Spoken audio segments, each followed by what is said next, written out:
OK. Salut Bobette! Salut Douillette. Comment ça va? Ouais, ça va bien et toi?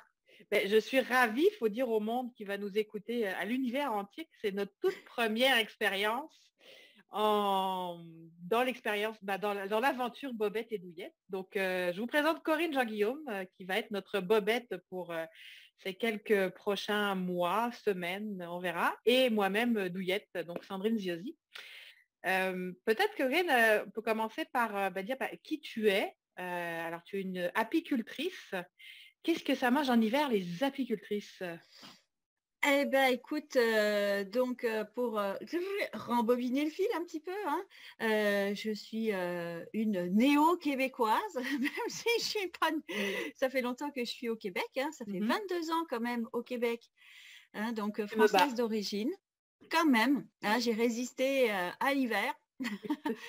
C'est ça. Pour être là. Mais ceci dit, dans mon parcours, j'ai fait plein de choses différentes. Mais apicultrice, donc c'est que je suis coach en image de soi, coach nutrition, et puis en passe de devenir une pâtissière crue et végétale également. Voilà, donc c'est ce que je fais. J'accompagne les femmes dans porter un regard sur soi bienveillant, l'amour de soi, cultiver ça en soi, la vitalité aussi, c'est quelque chose qui me passionne. Et le moteur de tout ça, c'est la joie. Alors pas une joie exubérante, c'est pas nécessaire, mais Pas c'est se nécessaire, mais c'est sentir. bien quand même, quand C'est ça arrive. bien quand elle est exubérante, pourquoi pas.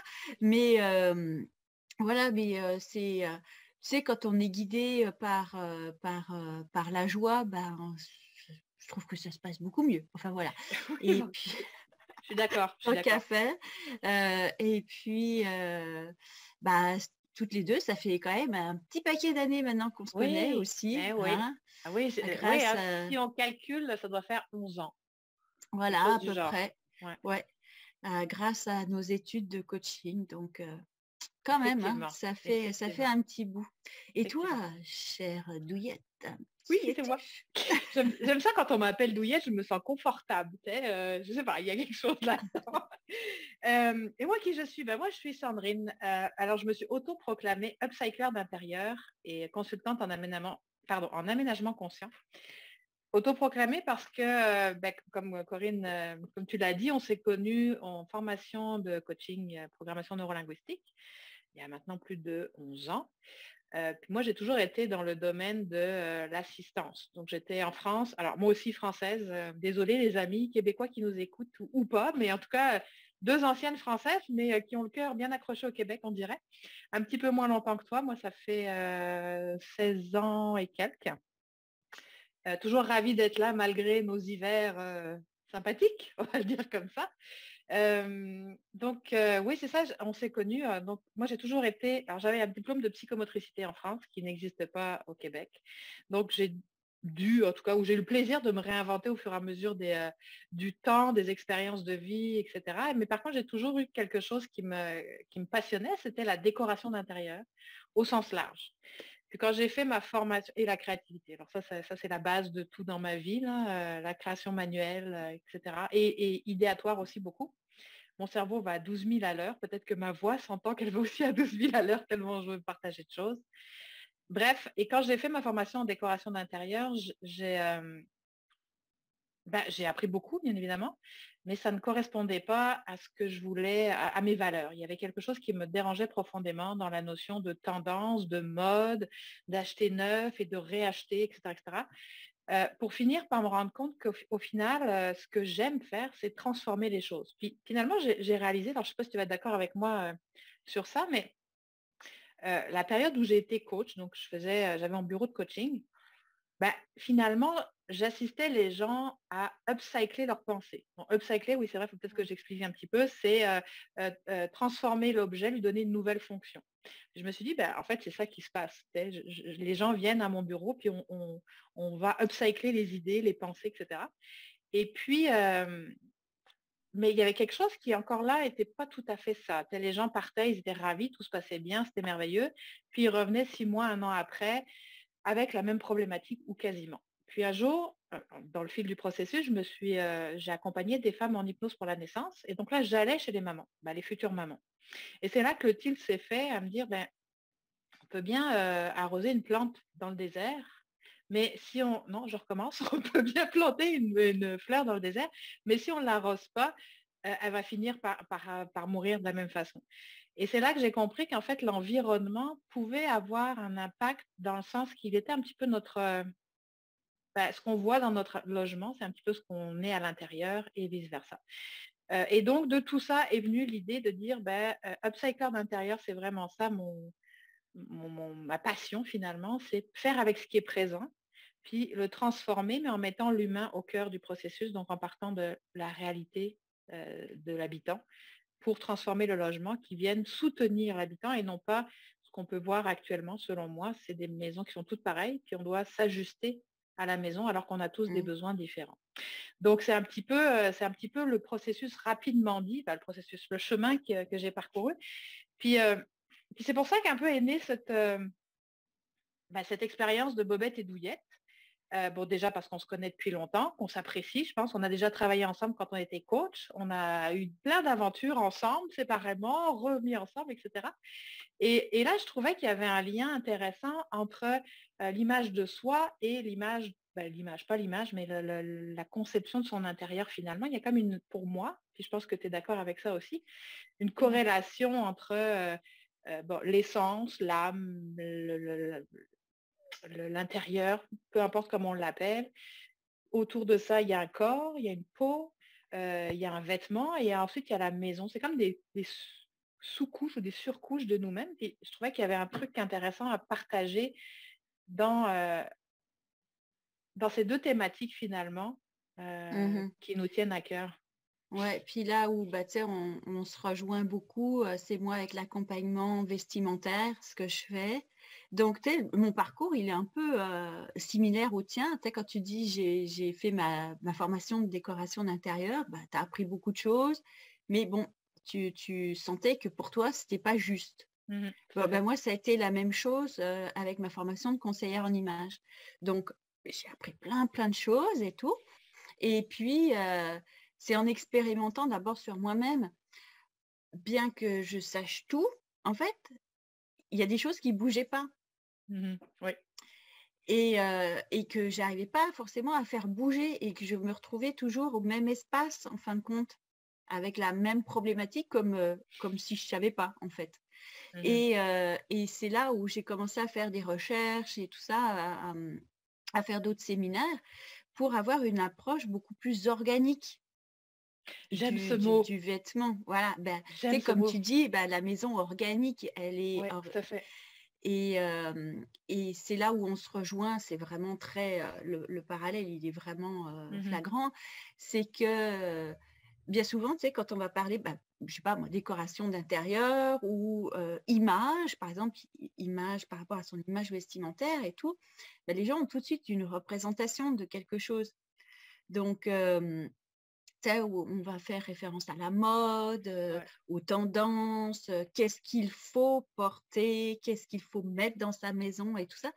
Et en fait, moi, c'est pas du tout ça. C'est justement de détricoter tout ça pour arriver à comme tu as dit, soi, l'intérieur, qui on est vraiment et comment ça va se mettre en forme à travers des vêtements ou ta maison, mais dans le respect intime de qui tu es. Donc là, tu abandonnes les modes, enfin, tu n'en as plus rien à faire de tout ça. Enfin, c'est pas que tu n'en as plus rien à faire, tu peux toujours regarder la mode, c'est pas là, c'est pas ça l'important. Moi, j'aime regarder les défilés parce qu'il y a un savoir-faire qui est présent, mais je ne porte plus le même regard sur les choses. Je suis détachée de ça. Je me suis détachée pour rester connectée à moi. Mais moi, c'est quoi qui me fait vraiment du bien et qui me correspond, qui soutient mon énergie. Oui, il y a quelque chose que tu as dit que je trouve intéressant et qui est peut-être le fil conducteur en fait de ce projet-là qu'on tente avec vous. Puis alors vous allez nous dire si vous aimez ou pas. Si vous aimez pas, on continuera pas, mais nous on aura bien du fun en tout cas. Mais c'est ça, c'est que tu as dit quelque chose du genre. Qu'est-ce que je dois avoir pour être? la Voilà. personne idéale pour être, c'est cela. Et je pense que là où nous, on voudrait, on souhaite, là où on place notre pratique, puis là où on souhaite accompagner avec ces enregistrements, ces vidéos-là, c'est qui je suis pour avoir. C'est vraiment retourner la machine dans l'autre sens, puis avoir au sens large du terme, pas forcément des possessions matérielles, mais qui je suis pour être bien dans mon environnement, puis avoir un environnement ou un vêtement qui me correspond, dans lequel je me sente bien. Je pense qu'on va parler de fluidité, on va parler de mouvement, on va parler de couleur, on va parler d'espace. En tout cas, on a toute une liste de sujets sur lesquels on avait le sentiment vraiment, toi et moi, de pouvoir avoir quelque chose à dire, en tout cas, avec une thématique unique, mais deux visions, deux façons de voir différentes. Et je pense que l'aventure que tu débutes aussi en cuisine avec les pâtisseries que j'ai goûtées, les amis, oh my God, vous n'avez pas idée. Puis d'ailleurs, tu as fait un vidéo, un petit atelier la semaine dernière pour faire son gâteau cru, fabuleux. Puis alors, en tout cas, c'est dangereux parce qu'après, on en mangerait tout le temps, mais c'est excellent. Mais ce que je veux dire par là, c'est que même dans la cuisine, je pense qu'il y a quelque chose à réaliser par rapport à soi. Il y a de quoi parler sur les couleurs. En tout cas, il y a moult Bah, sujets. c'est exactement le même processus. Puis bon, bah, c'est juste pour dire à ceux qui vont nous écouter, moi, ça fait 13 ans que je pratique l'alimentation vivante. Donc, je ne fais pas du tout de prosélytisme par rapport à ça. Justement, au contraire, c'est plutôt de trouver en Ouais. dehors de tous les courants de nutrition et tout ce qu'on nous dit, c'est quoi, c'est quoi qui me convient vraiment? Puis ça peut être un bidouillage de plein de trucs et Oui. on s'en fout. Voilà, mais on sort aussi des dogmes et tout ça, ça doit être comme ça, 100% comme ça, comme ça, comme ça.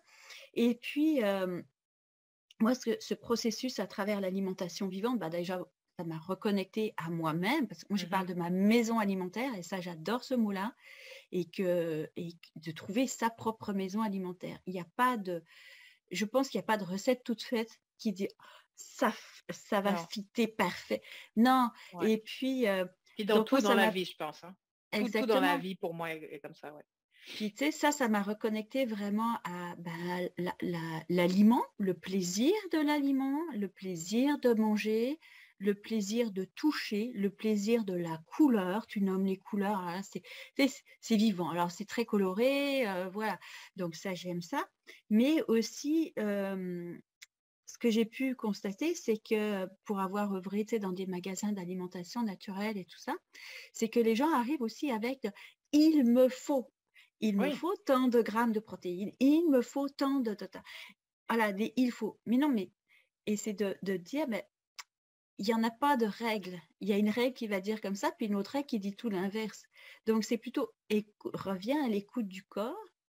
Et puis, quand il a besoin de manger, mange. Quand il n'en a pas envie, ne mange pas.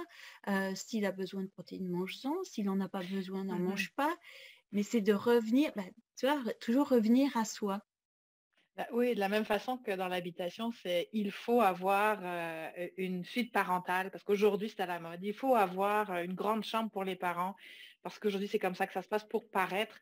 Effectivement, je pense qu'il y a beaucoup de similitudes ou de points communs dans tout ça, mais je crois la difficulté, puis je m'inclus totalement dans ça. Puis euh, pour être honnête avec vous, mesdames et messieurs qui nous écouteraient peut-être, moi, ce processus-là, enfin, ces vidéos-là, je les fais aussi pour moi, dans le sens que autant je vais entendre parler, j'espère que vous aurez des questions pour nous aussi au fur et à mesure du temps, autant ça m'aide moi aussi à avancer. Mais ce que je voulais dire, c'est que je pense qu'aujourd'hui, on est très, très, très déconnecté de nos besoins réels. On a acheté, entre guillemets, bon, tu sais, le marketing, la société d'aujourd'hui, bref, peu importe, sans culpabiliser ou sans démoniser quoi que ce soit, Non. on est déconnecté de ce besoin réel à l'intérieur de nous, de la petite voix du cœur, c'est celle qui sait exactement ce dont on a besoin, mais qu'on a de plus en plus ou de moins en moins tendance à écouter. Moi, c'est un processus dans lequel je me suis investie depuis quelques années. Alors, je pensais le faire avant, mais là, clairement, je vois les choses, comment elles sont différentes quand je suis connectée au cœur et aux inspirations de mon cœur. Et je pense que c'est là aussi tu me diras si je me trompe, mais c'est le message qu'on voudrait un peu, porter, en fait, de dire que, bon, moi, c'est dans l'habitation, hein, toi, ça va être dans le corps, il va y avoir des choses qui vont se mélanger, s'interrelier, etc. Mais c'est de revenir, dans l'absolu, de revenir à cette connexion au cœur et au corps, puis à faire taire un peu cette voix du mental qui parle très fort, puis à revenir un petit peu à ce besoin réel, alors pas celui qu'on imagine parce qu'on a entendu qu'il nous fallait ou qu'on croit. Puis, comme je vous dis, moi, je m'inclus là-dedans et il y a encore des fois où ça me vient dessus. Mais de plus en plus, j'essaye d'aller dans cette vibration-là, de dire, bon, finalement, quel est mon besoin à moi, Réel, ouais. Sandrine, au fond de mon cœur, et non pas le besoin que je serais supposée avoir ou la chose que je serais supposée faire. Donc, je pense que c'est un peu là-dedans qu'on se situe par rapport à Douillette et Bobette. Alors, Douillette et Bobette, ben, c'est sûr, ou Bobette et Douillette, ça dépend dans quel ordre vous le prenez. C'est aussi le côté, je pense, qu'on veut amener dans le plaisir. Alors, si vous attendez qu'on ait un setup hyper chiadé, c'est comme ça qu'on dit hein, en québécois, ben, c'est pas ici que ça se passe. Si vous voulez qu'on ait des réponses à tout, c'est pas ici que ça se passe. Par contre, on va, moi, avoir en tout cas beaucoup de plaisir, puis c'est vraiment là où on veut aller, je pense, toutes les deux dans nos partages, c'est aller vraiment dans le plaisir à partir du moment où ça, c'est là pour moi, c'est déjà une grande chose, une Ouais, grande puis vérité. Oui. Puis par rapport à ce que tu dis, tu sais, le fait du partage et tout, ben merci en tout cas, tu sais, je te remercie, tu sais, d'avoir dit, ben, on le fait toutes les deux et tout, tu sais, d'avoir amené l'idée parce que euh, j- autant j'écoute beaucoup de podcasts, puis d'entrevues, puis tout ça, puis j'adore ça. Ça me nourrit. Puis tu sais, tu as dit, en faisant les vidéos, ça nous sert à nous parce qu'aussi, Oui. on entend l'autre, mais on verbalise des choses en même temps. Donc, la pensée, elle évolue. Mais, et dans la puissance du partage, en fait. Puis, moi, je me suis souvent dit à moi-même, oh, mais ce que j'ai à partager n'est pas si important, par exemple, qui ça peut intéresser. Donc, je te remercie pour ça de l'aventure qu'on va faire, qu'on va vivre ensemble avec Bobette et Douillette, parce que ça me met aussi dans cette action de dire, ben, si ça sert à une personne, ben, c'est parfait. Ça va nous Voilà. servir à nous Ou même déjà, où ça ça qui est va pas mal. servir à moi-même, et puis ce sera déjà bien parfait comme ça. Tout à fait. Par contre, je tiens à vous dire à tous que, alors, on n'a pas encore vraiment arrêté notre processus, dans le sens, est-ce qu'on va faire une publication chaque semaine, chaque mois? Je pense qu'on va y aller aussi de façon organique, hein. C'est drôle, je ne l'ai pas nommé ce mot-là, mais pourtant c'est un mot que j'utilise beaucoup, autant quand je crée que quand je suis avec les gens. Mais c'est ça, fait que ça va vraiment être aussi en réponse à vos questionnements. Pour l'instant, on a cette formule de on se rencontre, on va jaser, puis on va publier sur les médias. À un moment donné, on fera des lives si ça vous intéresse. En tout cas, on va vraiment y aller avec vous, puis en réponse aussi à vos besoins. On a des thèmes qu'on a imaginés. Maintenant, tout est ouvert à tout, donc j'espère que ça pourra vous assister ou que moi, vous aurez du fun. On va nous essayer d'en avoir, on va même s'assurer d'en avoir. Et on va évoluer avec vous dans ce processus-là et avancer ensemble. Mais pour l'instant, ce qu'on s'est dit, c'est que voilà, on allait faire des vidéos régulièrement. Moi, j'avoue qu'une fois aux semaines ou aux 2 semaines, ce serait intéressant de les publier, là, puis de voir après comment on organise ça. Et puis c'est ça, puis on va évoluer tous ensemble là-dedans. Puis je pense que, alors, pour faire une petite parenthèse, on est aujourd'hui le 23 décembre 2022, n'est-ce pas? Oh, oh, euh, oh. Au Québec. Et bon, ben pour les Québécois, on vient d'être, entre guillemets, reconfinés. Pour les Européens, je ne sais pas trop où vous en êtes, mais je pense que c'est ça aussi qui a un petit peu réveillé l'envie de dire, OK, ça vers l'autre, on peut-tu se mettre un peu de fun dans tout ça? Parce que ça commence à être compliqué à Un gérer. En peu tout cas, je lourd. ne sais pas pour vous, mais ça commence à être difficile un petit peu là. C'est un peu comme les hivers au Québec. L'hiver, moi, j'ai pas de problème avec l'hiver. C'est la durée qui me pose une difficulté. Mais je pense que là, on en est tous là. Donc, ben voilà. Donc, c'était Bobette et Douillette pour notre première présentation officielle. Alors, on est aussi ouvert, je pense, à toute suggestion, commentaire. Comme on vous l'a dit, on se lance dans l'aventure sans filet. Et je pense pas qu'on en mette un jour parce que moi, la façon organique, c'est aussi comme ça qu'on travaille, mais c'est aussi comme ça qu'on veut vivre l'expérience de Douillette et Bobette. Mm. Donc, on va s'améliorer au fur et à mesure ou pas, ça c'est à voir. Mais en tout cas, on sera là avec plaisir. Puis on est là pour nous, pour vous. Et on se revoit très bientôt pour notre prochaine thématique qui va être peut-être, qu'est-ce qu'on va faire comme thématique? Tiens, réfléchissons. Alors, ce qu'on a prévu, c'est les bonnes résolutions. Ah Hein, bah oui, je on pense avait dit les que bonnes résolutions. c'est comme ça que C'est ça bon va ça. commencer. Mm, Ouais, je pense mhm. que ça va faire. Parfait. Merci Corinne. On se revoit très bientôt. Alors, faut faire le jingle de fin. Ah merde, on n'a pas fait ça encore. Oh, j'ai dit un gros mot, excusez. Oui, on n'a pas préparé ça. On va préparer pour la prochaine fois une petite dansette. Merci beaucoup, merci à tous. Et puis, on attend vos retours, vos feedbacks et vos commentaires, vos suggestions, whatever, tout ce qu'il y a. Joyeuses fêtes. Je pense que celle-là, on va la lancer pendant les fêtes. Allez, on se lance. Donc, joyeuses fêtes 2022. Ouais. On vous souhaite beaucoup d'amour, beaucoup de joie. Connectez-vous à votre cœur. Je pense que c'est un peu ça le message de l'univers, de Dieu ou la société, peu importe. Mais revenons au cœur et voyons ce qui est bon pour nous dans ces moments un petit peu difficiles à gérer peut-être. Et plus on va s'aimer, plus on va aimer les autres et vice-versa, etc. Hein, genre, voilà. Voilà. Et puis, genre, prenez une bobette confortable et Oui, une douillette confortable et tout à passez fait. du bon temps avec ceux que vous aimez. Et un verre de vin. Ça, c'est important, le vin. Quand même aussi. Merci beaucoup, Corinne. On se revoit très bientôt. Merci à tous et bye bye.